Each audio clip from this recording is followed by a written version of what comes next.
Okay, what's going on, guys? We're going over the updated tactics for the 4222. Thank you very much for those that also help provide feedback for the 4222 tactics that we released on my second channel. Links down below. So thank you very much for the feedback. We made some adjustments depending on what you guys said and also all your feedback in the Discord. So these are now trialed and tested for all ranges, whether you're in the Elite Division or whether you're in Division 5, whether you are semi-pro or whether you're just started the game. These tactics should help you improve your game. We're going to go through the instructions first because it's a bit of a different one, and we'll go through the tactics second. We've got stay central, stay forward for both the players. The only thing that we've done different is that we've put one of the players here on getting behind. Typically speaking, I would say the player that maybe doesn't receive the ball as much and likes to run in behind can go. If you have like an agile player, like let's say Smith, I put her personally on balance and put Son on getting behind. And that way that I can get the ball to Smith's feet. The Lamb and the Ram, both got them both on get into the box for a cross. Pretty simple. They're still going to come back and defend. This is a very attacking formation, so you want them to not defend as, just because they're not on comeback and defense, it doesn't mean they're not going to defend. They're still going to come back and defense, but they just means that they sit a bit higher. Don't forget, this is attacking variation of this formation. And then for the centre backs now, what's important to note here is this is that ignore the team for a second. Just ignore the team anyway. But what we've done over here is we got Tonali in CDM. Now you ideally need someone that's a defensive here. So you put stay back, cover center, and stay back while attacking. The default one that we always use for most of 4222s. The other one, what we've done is we left it on balanced, cover center, and balance as well. We were kind of experimenting with get forward. But I decided to just leave it on balance because I'll explain why in the tactics in a second. Defensive behaviors, normally I would use cut passing lanes. I was trying out tight marking, which is the old man mark, but it doesn't really work as well as I would like it to work, especially because it kind of marks one play and sometimes you want the AI to decide what to do. So this is the exception that I'll say is the person going forward, leave them on balanced. For both the centre backs, you want them on stay back. For left back and right back, you can put them on overlap. Now this one will be up to your choice. I would recommend stay back. However, you can use both of them on balanced if you want to make this even more attacking. Note, if you want to make this even more attacking. So make sure you understand, or you can put one of them on balance. So if you want one of them to be maybe going forward and helping you, maybe you decide you attack on the right hand side, the right flank a little bit more, then you can put this one. So that way this player will make their runs going forward. But remember, if they don't have an instruction, they would normally ideally adhere to their work rate. So if you've got someone on balanced, they're going to go up and down equally as well. So if you put someone like Davies here who's got high low, for example, they're going to be attacking much more, but they won't be coming back as much defense. So whereas they might help you in attack a lot more, defensively they may struggle. So that's one thing I wanted to mention. So you put them on stay back. Do not put them on join the attack, because join attack, that means they always make those runs going forward. And you can do that with D-pad tactics anyway. People always ask me why don't I just do that. Well, I can do it with D-pad tactics anyway. So you got them on both on stay back. Elite top tip here, you can always put both of these players as well on attacking fullbacks and hug the sidelines to make them wider with your Lamb and your Ram. If you want to get better at FC24, I do have an FC24 FIFA School Series. But before you skip ahead, what if I told you if you don't get better after 1 month, I'll refund you your money? I can say that because I've been running this school for many years and thousands of people have already joined and even stay on. We go over complete in-depth gameplay tutorials showing you the theory of it and then showing you gameplay examples in a structured format. Unlike my YouTube channel, they are a progressive learning system teaching you everything from the core mechanics to the meta so you can get better as a whole, with explanations that go beyond the scope of my YouTube channel. FC School has already started with new videos coming out every single week. These videos will adjust to the recent patches and updates so you can stay up to date and ahead of your competition. So come join thousands of others in a mature community for those looking to get better. Patreon.com/nilguides or click the link down below. Now when you join, we already have a library of hundreds of videos, more than my YouTube channel in fact, with new FC24 videos getting added constantly so you never run out of content. Remember, the biggest mistake people make is they spend thousands of dollars on FIFA points every single year thinking a team will make them better, but it won't. But now it's time for you to make that change. And don't forget, if you don't get better after 1 month, just send me a message and I'll refund your money. That is the Nil Guides guarantee. Patreon.com/nilguides. Link is down below in the description or click on the pinned comment below. Then we're going to go over to the tactics itself. So for those of you that watched if you watched the video that I made earlier on my second channel, we're going to release some of the early tactics there. You're going to see we had these tactics.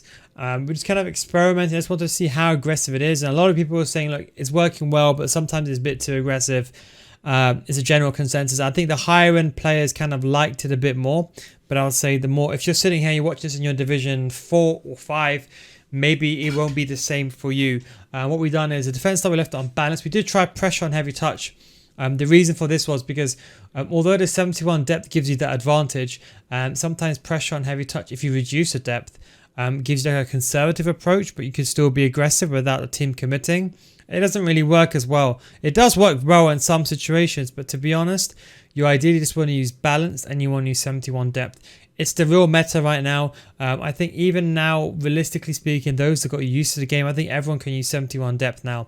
This is attacking formation, don't forget. This is not one to like close the game out with. So for this 4-2-2, 71 depth, 55 width. Don't forget, this formation is almost identical to the 4-4-2 second variation. The only difference is in this one, I suppose you can argue that they are wider, the left mid and right mid, but they have their own instructions. These cams, they don't really have instructions, so you see you can't put Genna behind. If this was a 4-2-2, for example, or sorry, 4-4-2, you could, for example, say to these players, okay, I want you to cut inside and Genna behind. So you can't do that, and that is one of the big caveats with this with a cam, is that you can't actually add those instructions in. And that is why we put long ball on. Long ball helps those players go forward. Again, if you find this to be too aggressive, you can always tone us down to balance, but I think long ball is sufficient enough. The width's on 55. Long ball just makes those runs in behind. You see, the thing is, when you get the ball, a lot of people always say to me, no one's making runs, no one's making anything. Given the players, they're just standing there doing nothing. This is why average players struggle with tactics on pro players, because a lot of their tactics are unbalanced. And if you don't have the get in behind option here, and you're not pressing L1 triggers to trigger these players to go make those runs going forward, they're just going to stand there statically. You need to press the L1 button so those players make moves. It's very, very important, guys. Otherwise, those players will just stand there.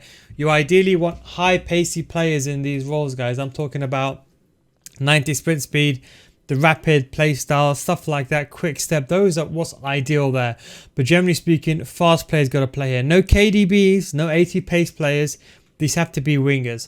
I normally go with one rigid and one more agile, or I prefer 2 agile anyway. I don't really like tall players. So I've got Son, which is not the most agilist, I suppose you could say, but definitely can move. And Smith, who works very, very well with left stick dribbling. CDMs, you need one that's exceptionally fast, especially because you have one going forward. So this one over here, you need someone that's got good defensive awareness and good sprint speed. It's imperative. If you're struggling with defending right now, this is going to make and break your formation, because a lot of the time you find that your CDMs are just too far away and your opponent's already attacking your back four. The faster your CDM is, the faster that player can recover and can help you defensively. And the attacking player, this way you can get rid of, like, you can get away with the KDBs, for example, the Dirkouts. I would say realistically a perfect card here would be someone like that.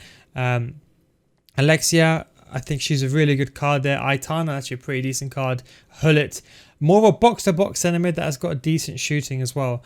I believe Alexia might be probably one of the best cards, if not the best cards to actually do that way. I don't think there's anyone really better for her.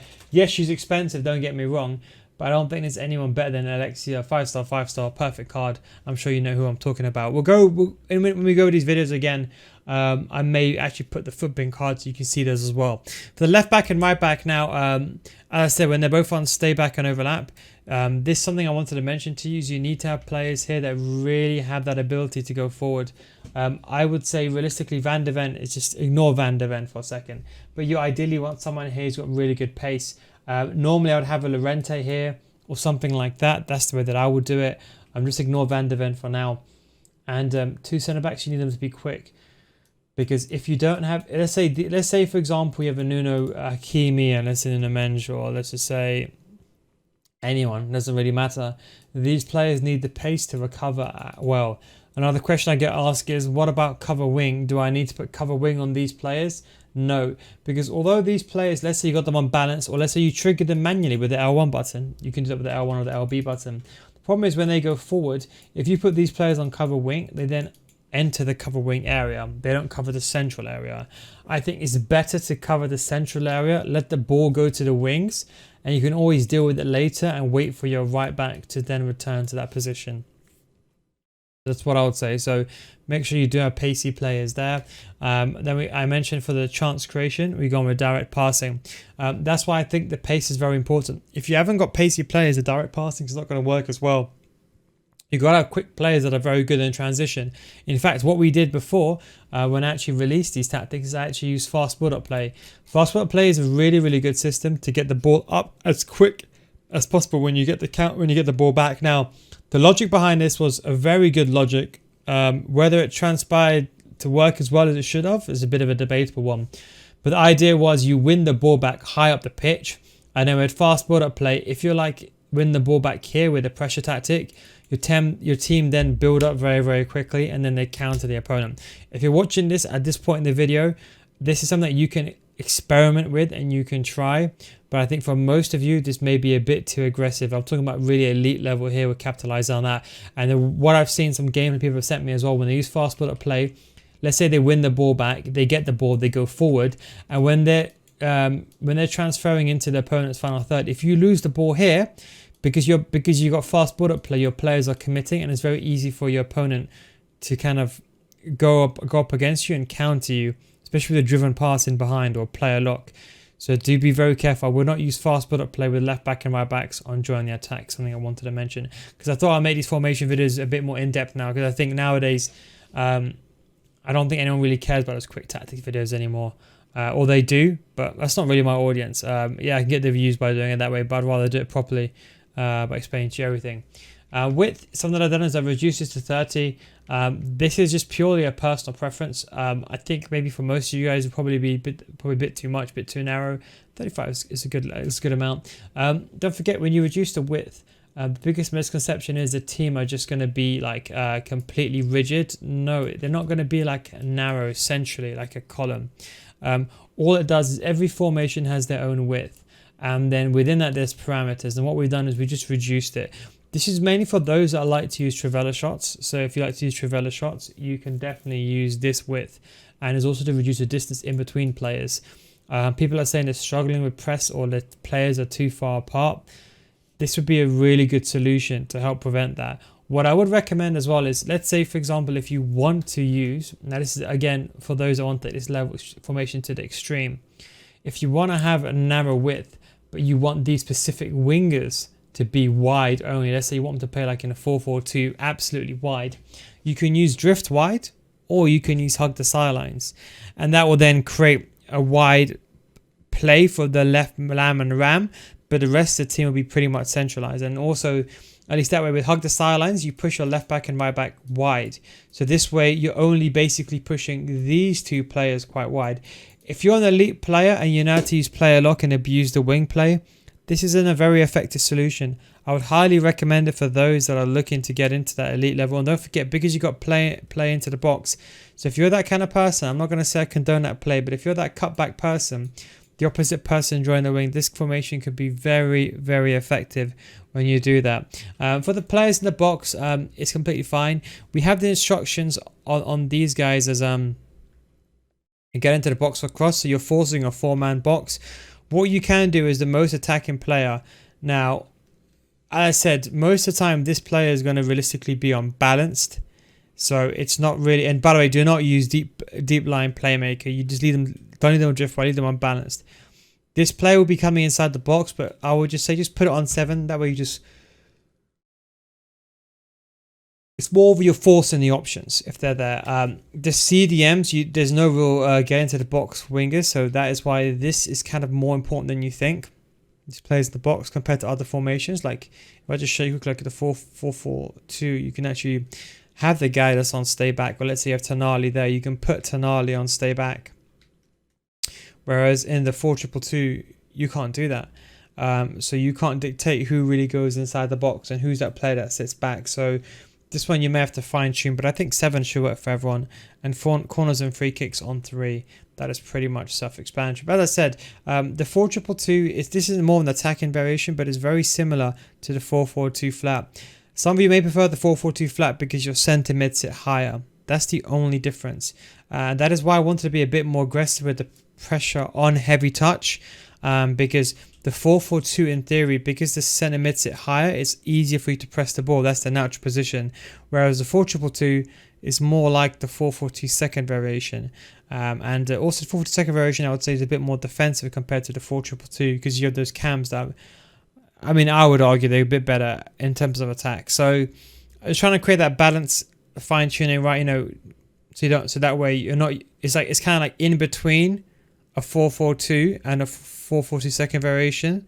That's the 4-2-2. That's the kind of the way that I wanted to do it. And yeah, that is pretty much formation. You're attacking a 5, as I said, 1, the centre mids when they go forward. Thank you very much for watching. Take it easy. Don't forget, if you want to see more videos like this, you can come look at my other channel, No Guys 2. We'll leave some early information. Or you can click here to my Patreon series, patreon.com/No Guys, links down below in the description. Thanks for watching. Take it easy, and I'll catch you next time. And I might have some gameplay on how to use 4-2-2 as well. Thanks for watching, and I'll catch you next time. Peace.